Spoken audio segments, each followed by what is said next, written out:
இந்த வாட்ஸ்அப் பேஸ்புக்குகளால் இருக்கக்கூடிய பலன்களில் மிக முக்கியமானது என்ன தெரியுமா? மார்க்கத்தை பரப்புவதற்கு இலகுவான வழி. அதை ஆழமா பதிஞ்சுக்கணும். இதுல பாத்தீங்கன்னா இந்த கூகுள், பேஸ்புக், வாட்ஸ்அப் இதையெல்லாம் உண்டாக்கியவர்கள், அதை மக்களிடத்துல பரப்ப விட்டவர்கள், அவர்கள் தரப்புல இது எப்படிப்பட்ட பேச்சுக்கள் வருகிறது என்றால், இது எதற்கெல்லாமோ பயன்பட்டு வருகிறது. ஆபாசங்களுக்காக, சினிமா பாடல்களுக்காக, உலக ஆடம்பரங்களுக்காக, எத்தனையோ சமையல்களுக்காக, ஆடைகளுக்காக, எத்தனையோ வியாபார வர்த்தகங்களுக்காக வருகிறது.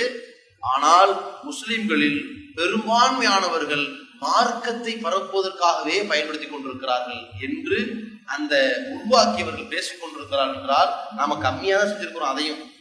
அதையே அவர்கள் பிரமிக்கிறார்கள் என்றால், நாம் முறைப்படி செய்தால் எல்லாருடைய இடத்துலையும் போய் சேரும். நாம நினைக்கிறோம் நம்ம 5000 பேருக்கு செய்தி சொல்லிட்டோம். அல்ல, நாம் தொடர்ந்து பல செய்திகளை சொல்லிக்கொண்டே இருந்தால்தான் யாருக்காவது போயிட்டு திரும்பி வரும். எந்த அளவுக்கு மக்கள்கிட்ட சென்றடைஞ்சு கொண்டிருக்கிறது யோசிச்சு பாருங்க. ஆனாலும் சொல்லுகிறோம், இதெல்லாம் இவ்வளவுதான், ஜாஸ்தி இல்லை. நம்ம நிறைய செய்யல, சுருக்கமானதுதான், ரொம்ப செய்யல. நாம் சஹாபாக்களோடு ஒப்பிட்டோமே ஆனால் நம்ம பஞ்சு அளவுக்கு கூட, ரொம்ப சாதாரண அளவுக்கு கூட நம்முடைய பணிகள் கிடையாது. அவர்கள் அவ்வளவு செஞ்சாங்க.